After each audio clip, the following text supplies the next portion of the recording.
All right, real happy to be joined on the Sports Card Shop at guest line by my friend and fellow Hobby Hotline teammate. First time on this show somehow. That's my bad, but Somehow. yeah, Yeah. but better late than never. So it won't be never now. But Chris Harris, welcome to Sports Card Nation. Great to be here. Great to be here, John. I just All want right. you to know, and all the listeners and viewers that know at home watching, I am not 100% tonight. Yeah, I Chris. just woke up this morning and I felt like I got run over by a truck. So Yeah, I've been. I'm letting this virus pass. So Yeah, I've been there. It stinks. I appreciate you. Like I said before we recorded, appreciate you playing hurt, Chris, and I think that's just a testament to the kind of guy you are. That not anything being for you, fully. John. Anything. I almost believe that. Uh, all right, Chris. Let's start out with it. It's the old boring standby question, but kind of how you got your first foray into the hobby. Well, I think we're roughly the same age, give or take. Yeah, I'm Um, 50. I'm 50. yeah, So okay. I'm a little bit younger than that. Not much. I'm not gonna say how old, but I guess what brought me into baseball cards is that all my peers at St. Francis de Sales Elementary School in Barrington, New Jersey, all collected, and that kind of got me into it. And when I was maybe 6 or 7, my grandmother gave me like an old shoebox of my uncle's cards. And from that point on, I've pretty much been a card collector. Um, I know there are a lot of folks our age that kind of stopped collecting when they discovered other things like alcohol and cars and girls, but I never did, which is, I guess, why I never got much into alcohol or cars or why I'm still single. So, well, there's worse things. We're glad you're in the hobby, and so when you first started, what was it? Was it players? Was it teams? What was your target you know of your collecting well, wants? I kind of grew up, came of age during that time when the Phillies won their first World Series in 1980. And they went to the World Series again in '83, and that's kind of what drew me and my peers into baseball. Um, I'm going to tell you a little something about myself that I don't tell to that I don't think I've said this to many folks, but I always knew I was a little different than other kids. Um, I always wanted to classify things, you know. I was always good at math. I was that one kid in your math class that got the answer right, but didn't show their work. So I always got like 10 points off each question. But I was also into like making lists of things and trying to build a set of things.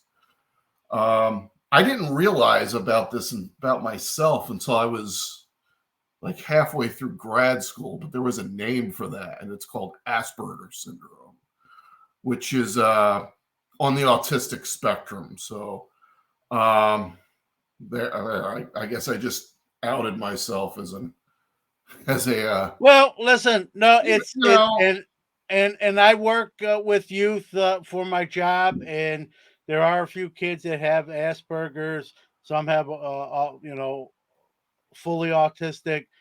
There's different levels. Obviously, you're at a high functioning yeah, level with what you do for work, and like you said, you were answering the math problems yeah, basically in your head without having to write it down. So that's a testament to what functioning level you are. And again, kudos for you know. And like I said, when I was a kid, we didn't know anything about this. They didn't test for any of this stuff. And like I said, I didn't even put a name to what I am until maybe 15 years ago. So, uh, John, you're muted. Well, Chris, There we go. I appreciate you, you know, uh, being honest with that, and that it takes a little courage to say that. But again, you're highly functioning. I've known you for I don't know how many years now, 3, 4, 5 years, so long I don't even know the exact number. If you wouldn't have said that, I wouldn't have known, and so I guess that is and I think too, Chris, and I don't want to make this a non-hobby show either, but I think it's important to talk about. Um, I think, back then, like you said, 15, 20, 25 years ago, even further back, you know, we didn't know as much about Yeah, a lot of these.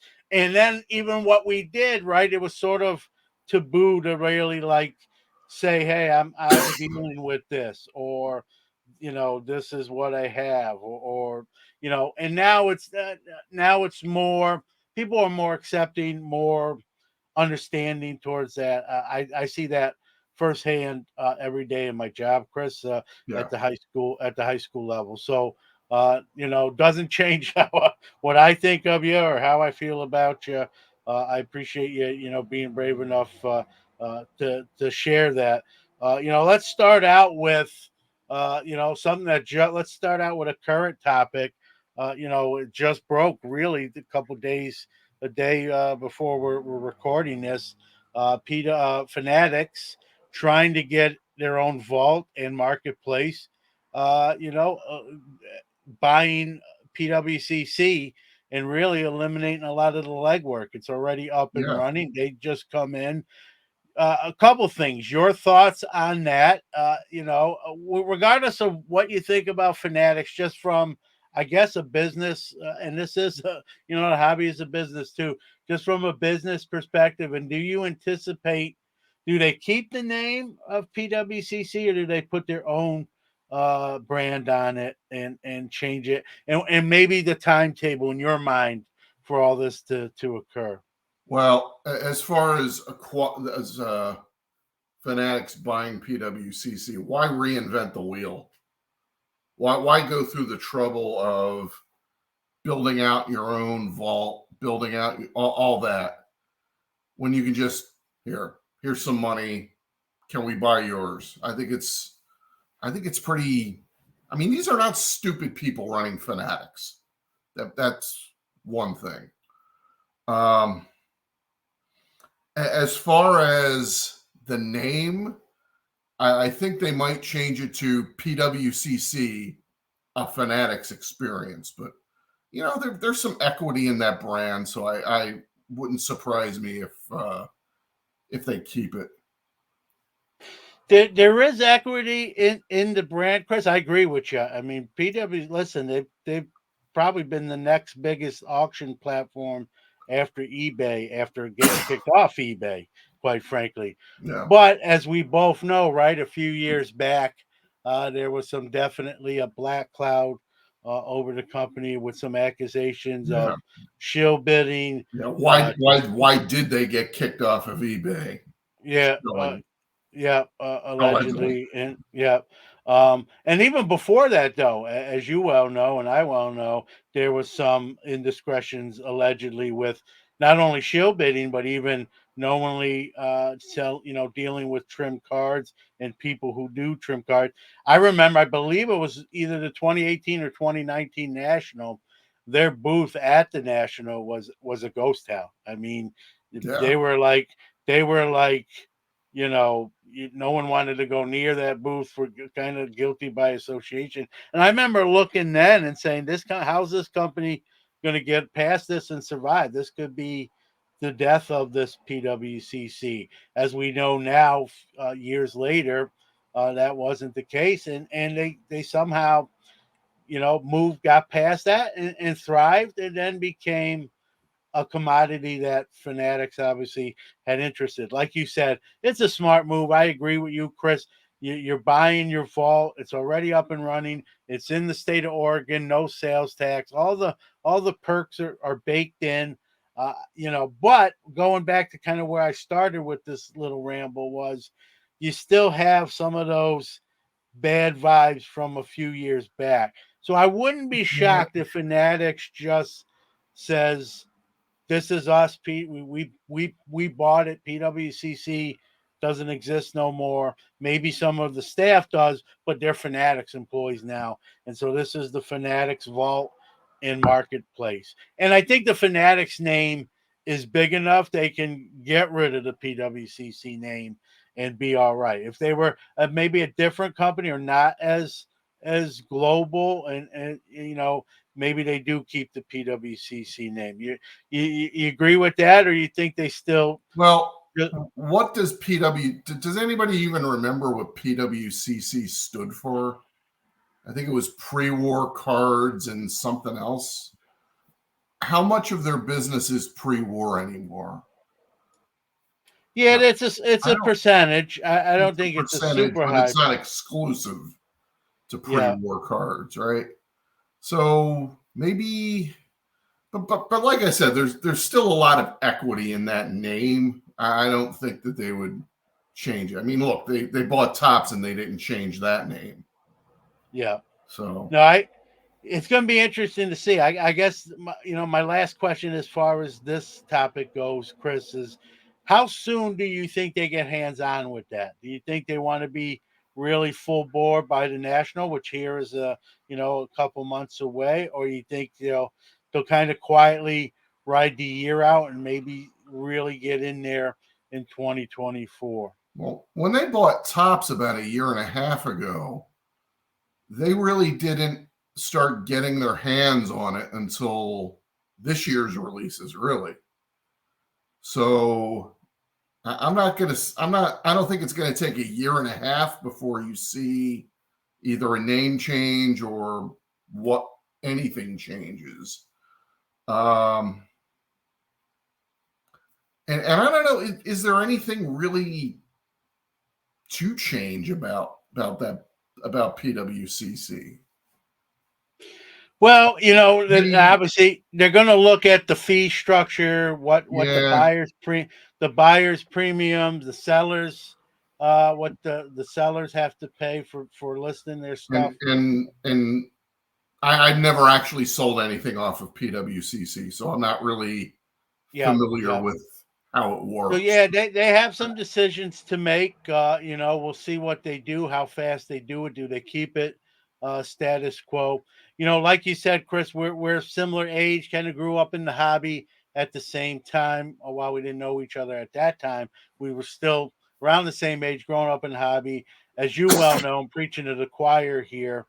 Tops was the big boy in town back when we were younger, and then obviously other brands start getting licensing.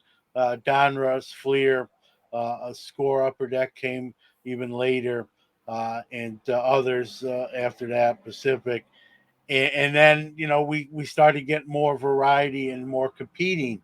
It was like that for a while, and now with Fanatics in their takeover of the hobby, really, there's no other way to phrase it. It's sort of going back to that very close to a monopoly type of deal that we were used to in the 70s and earlier and beginning of the 80s until that changed. I mean, your thoughts on that? Is you think that's good, bad? I mean, I know what I think, but I want to get your I opinion mean, here. it's getting bigger, but it's getting bigger horizontally. They're not, they have a card company, they have the distribution network, which is the Legacy Fanatics website that sells all sorts of stuff. Now they have a vaulting service. I don't know what else is out there for them, but they're all buying companies that don't necessarily that complement each other, but don't necessarily compete against each other. Where I think Fanatics could get into trouble is if they try and buy a competing trading card company. We've been hearing now, really ever since last year's National, that it was inevitable that they were going to buy Panini. Uh, I think, and I want to say this. I think a lot of people who follow me on Twitter know that my day job is an antitrust economic analyst for the federal government. So this is me speaking. This is not the Federal Trade Commission speaking, even though I work for them. But I think if they try and buy either another vaulting service to go with, to try and buy up all the vaulting services, or if they try and make a play for Panini, especially with the FTC that we have now that's very activist in breaking up mergers, they could run into trouble there. Again, this is just me speaking, not my employer. I have to get that disclaimer in. So Yeah, I agree. I mean, I think I was joking with Danny Black on I don't know if it was a private conversation or we were recording. I said to him, if this continues along the lines it's going, Michael Rubin could see himself in front of Congress explaining some stuff and testifying to, what they're doing and how it, he'll be trying to justify that it's not a monopoly and everything's on the up and up. I mean, I think their next thing they're probably going to look at acquiring Chris that they don't have at this point. And they mentioned it very early on when they announced the Tops acquisition. They mentioned that they wanted potentially to get into the grading part of the hobby as well. I hope they don't. I see, I saw you shaking your head. I don't want them to either. That's to me that's a conflict of interest it when you is. produce cards and then are potentially encapsulating them and putting a numerical grade. And then you're going to obviously grade other people's cards you didn't produce and do the same thing. I just think it's if they have any sort of moral compass, it would be something they would avoid. It's one thing to Yeah. maybe do a special with an existing grading company where, hey, well, all of our cards for the next month are $9 to grade, but to actually own the grading company and be the deciding factor on what number your cards that you produce get and your competition's cards get. I don't like how that sits with me. I know you and I saw you. You feel the same way. You want to just kind of put your spin Yeah. on I that. mean, well, I think Fanatics has actually slabbed cards in the past, like in-person autographs that they do with athletes. They'll then put it in a slab and give it a certificate of authenticity, but they don't grade those cards either. Um, but yeah, I don't think a lot of collectors would take a company, a Fanatics grading service, really Fanatics grading service, FGS, um, seriously, because on the one hand, you're grading the cards that you've made and distributed. Nobody's gonna. Well, I'm sure there are some collectors that don't care, but I think most of us that's a red flag. That's a red line you don't cross, and I hope they don't. Yeah, I agree, and it makes you wonder. Even if they did, let's just go hypothetical and said, hey, they buy CSG. I'll just make up a hypothetical situation. They buy CSG, um, whether they change the name or they just call it CSG, owned by Fanatics, or a division of Fanatics. People know. Fanatics. People know. People Yeah, know who bought that. That news travels fast. I think what you just said, I think there will be people who, no matter what the price level, they could be $10, $12 a card. I think there's some people that just will say, I can't in my mind, I can't send any of my cards to this company. I just don't feel comfortable. I don't think it's right. And I think there'll be a high percentage of that. So just buying a grading company, Chris, I don't think will equal success. And a matter of fact, Yeah, the opposite can happen. I think buying a vault or a marketplace is different because the buyers and the bidders set the price. But with right. grading, you are the judge, jury, and executioner, and that's where I think the difference is between those two entities. So I don't know how they do it. Even if they were to start one from the ground up, not even buy an existing one, just make their own or build their own, it's still the same thing, right? They're going to be grading top slash fanatics cards. That just doesn't sit right with me. I'm sure many others will have the same vibes from that. And then they're going to grade, you know, obviously old Donruss cards, Fleer cards, all those other brands that are not under their umbrella. And I know they'll say all the right things that our graders don't care what the card is, the player, the company, they're grading the card.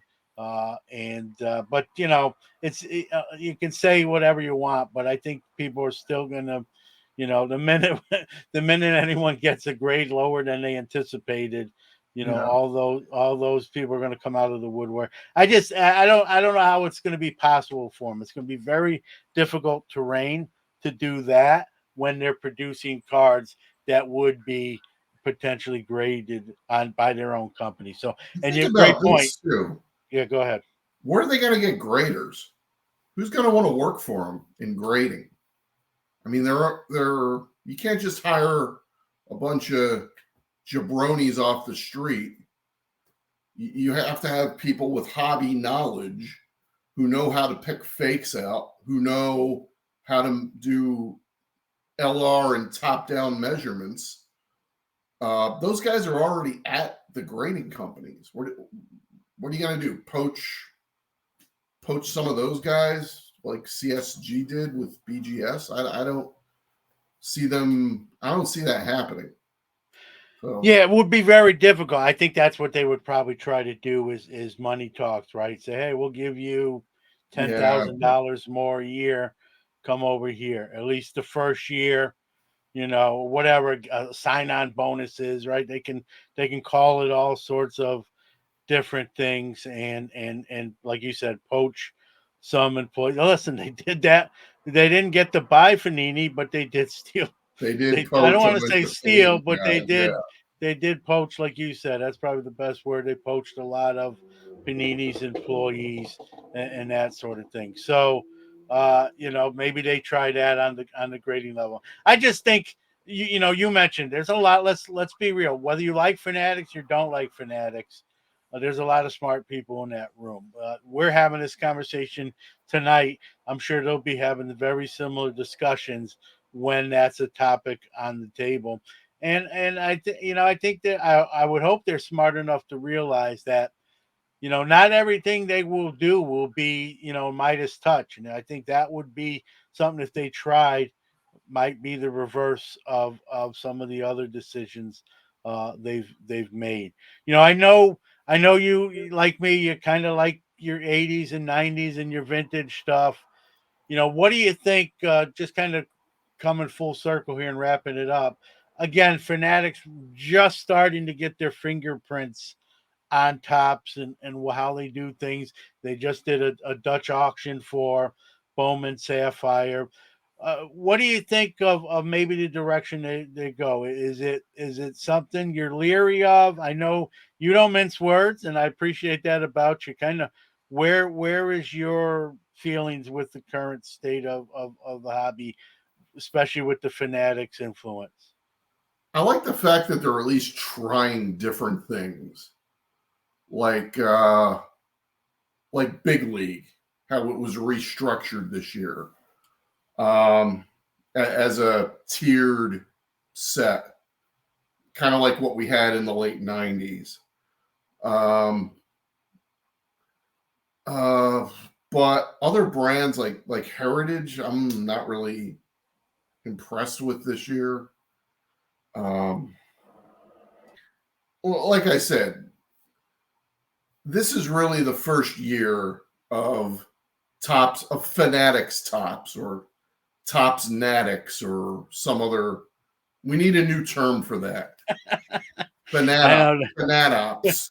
Fanatitops. Yeah, Um, yeah, I like the big league. I didn't get to open any yet. It's very affordable at $25 a box. And the card. What I like about it is the cards are different design than the Topps flagship. The other nice thing too, yeah. you I know, like the fact that they finally got rid of opening day because that yeah. was yeah. Yeah, that was like Tops Light, really, and no need for it. And then the other thing they did, Chris, as you well know too, is they got rid of some brands, right? That brands like Tops Gallery and the like that were just unneeded and unnecessary. Now, Yeah, a lot of those brands, where they would come out would be later in the summer. So, like, I think Gypsy Queen is a brand that got the axe this year. Fire Gallery. There were a number of other ones. I forget, but yeah, they. What are the point? What's the point of these products? That's what I have to say. I yeah, well, never got Fire. I never got Gypsy Queen. I like I like the old galleries of the 90s and 2000s, but you know, the gallery that's come out the last 5 or 6 years is really it's uh, I think there was nothing really special about it, you well, know? the other problem with about it, aesthetically, it wasn't tremendous, and the price point was pretty high for a non meter moving Yeah. product. But what I do like is that they're being proactive, Chris. I think you agree. They're looking at some of that stuff and saying we don't need this. This isn't not what the public wants. But like I've cautiously warned people, they are getting rid of some lines. But you better make no mistake about it. They paid a lot of money to get this licensing for the next 20 years. There's going to be new lines, so you might not get the fire in the gallery and opening day, but they're going to be other things they replace those Yeah. with that they Every brand believe. is going to have a sapphire chrome version, I Yeah, think. so there's still going to be plenty of cards. There's still going to be the presses are going to be rolling over time. So it's not like they're getting rid of these lines and not replacing them. There's going to be stuff that steps in their place, and there'll be just as much cards printed, if not more, most likely more. So it'll just be. I think the question will be what they replace it with. Will it be better product, and will it be accepted better, more readily than some of those stale brands that they've now discontinued? I think that's the $1 million question, and it's really gonna. I think that's gonna be the question that decides whether this company is a success in the next 20 years. Like it's in the next 20 years is not going to get answered in a 2 to 3 year span, but it's definitely going to set the tone for what direction they go and whether they're going to be successful. So we're going to see. I'm more of a vintage guy now than I ever was, but I like to open some new stuff every once in a while. So and just from being in content creation, obviously in the hobby hotline, we keep our finger on that pulse to what's going on. So it'll be interesting to see, what they do with the hobby going forward. And I say that like, the hobby, like they own it because they really in a sense own, 65-75% market share. And so they are going to be a power player here, whether we like it or not. That's just where we're at now at the hobby. Yeah. And if you don't like what Fanatics is giving you, there's plenty of other products from 10, 15, 20 years ago that are out there to collect. Like I'm trying to collect like a lot of those early 2000s Fleer one-off products that came out, like Fleer box score and splendid splinters and just thick card sets that kind of got passed over 20 years ago. I'm going back and trying to collect those. So Yeah, there's no always doubt. going to be something to collect out I there. I I agree. You know, you hear people say, "I've said it right." A lot of the stuff I like's already been made. I don't have to worry about it coming out. It already exists. It's just a matter of finding it and finding it at the right price that we want to buy it at and acquiring it. So, like, it's a great point by you too. If you're not happy with the status quo, right? That doesn't mean you have to leave, or you know you can be disappointed, but you can also go back and with the stuff that's already out there that you know tickles your fancy, so to speak, and dabble in that. And there's nothing wrong with that. And you can do both, right? If you do like something new, you can do the new stuff and the old stuff. So you know, you're the boss of your own hobby direction, and Yeah. that's a great It's the free that market. That's how it works. You vote with your wallet. Yep, and sometimes I think the hobby doesn't realize the power they have with their wallets, Chris. I've done columns and articles talking about that we have a lot more power and we don't use it often enough. All right, kind of coming down two last topics. I want you to talk about baseball cardpedia. That's your baby. I know you did it with I believe another gentleman. For those that Also don't named know, Chris. So yep. So the Chris Squared. Talk about what that is, where people can go and see what you're doing so there. basically it's an open source and it's not just a checklisting site. I realize there are a lot of other checklisting sites out there. I use them, they're good, but it's also a reference site.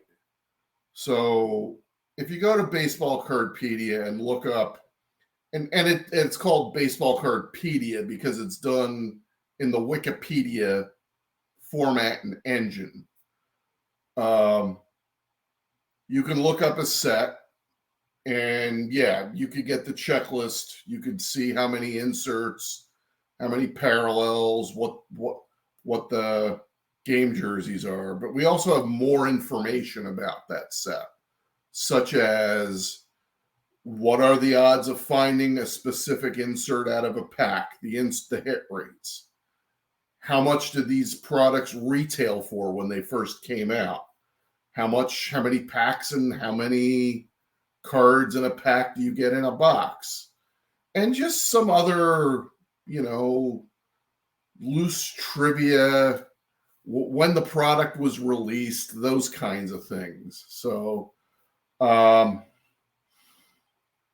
about 95% of the content on that website was written by me.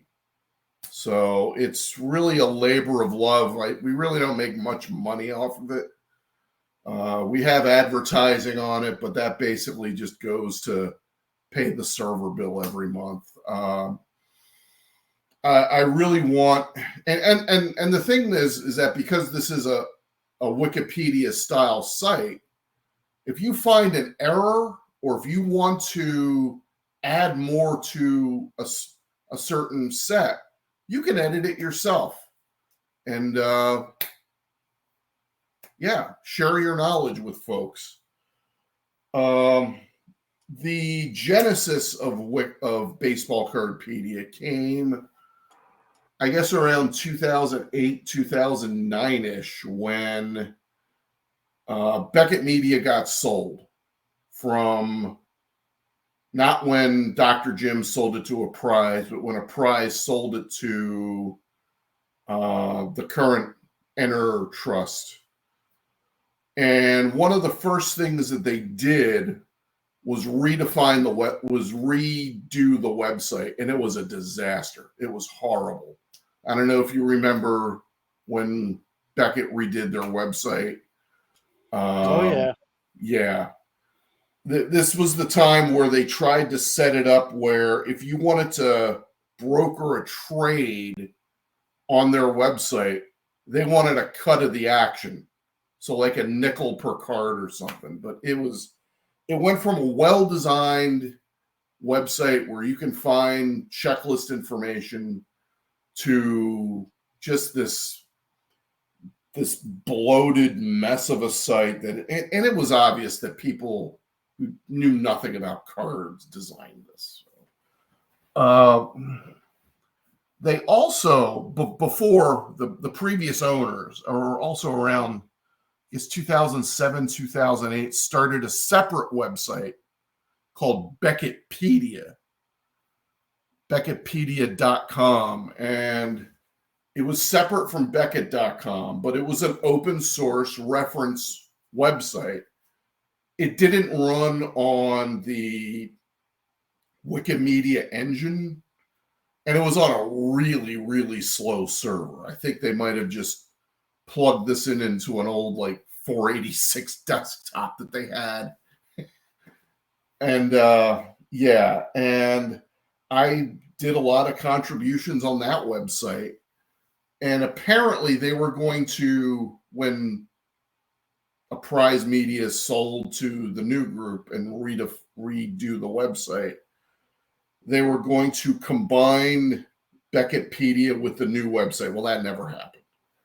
So my friend Chris in Ohio and we got together and we decided, well, why don't we make our own site? It'll be a checklist and referencing site that's based on a familiar interface, the Wikimedia interface. And that was, I believe, 2009 when we started. And we've been doing this ever since. And yeah, it's only baseball. I think we had a hockey cardpedia, but that lasted for 20 minutes because nobody else wanted to do it. But yeah, that's it. If anybody's interested in contributing to the product, you don't even have to ask me. You could sign up for an account and just edit to your heart's content. But make sure it's true information, because I do cross-check everything. So. But that's Wikipedia. I mean, Wikipedia. Baseball cardpedia. Yeah. Well, good on you, Chris and Chris, for seeing the need for it when someone else was sort of declining. It's good on you too to leave it open source where people can contribute and keep it updated, keep it fresh. Like you said, be accurate if you're going to put something on there.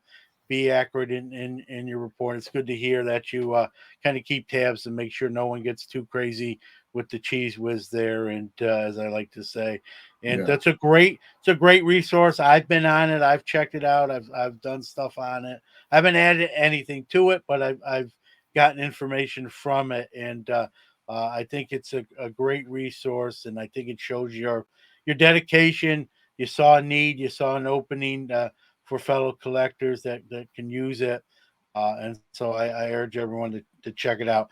Hey, listen, we're a couple months from the national, Chris. I know Yeah.